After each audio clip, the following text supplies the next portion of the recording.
into your hands. Call for any medicines, anything you deem suitable.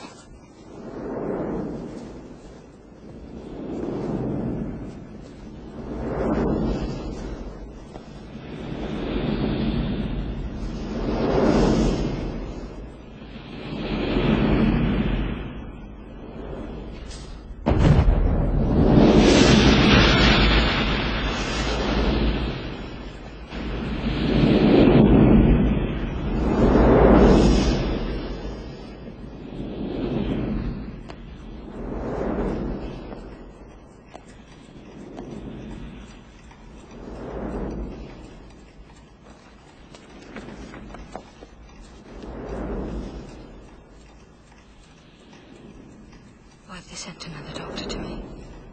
You must want to live, Lady Celia. No. Not in so wretched a state.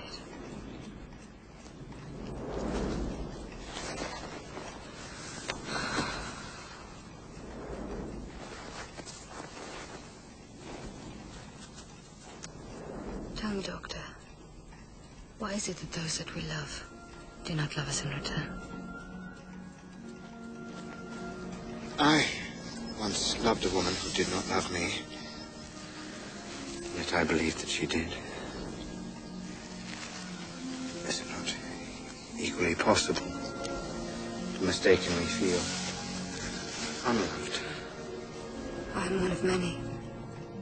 I know no special place in the king's heart. The king does love you, Lady Celia. Why would he reveal such intimacies to you and not to me? He told me nothing that I recognized in him. The very feelings I myself have found. How may I arrive at such an understanding? I used to look to the constellations for some explanation of the mysterious turns of my own life. But the stars hold only part of the answer, Lady Celia. Now I look toward myself and those who believed in me and loved me for the man I was.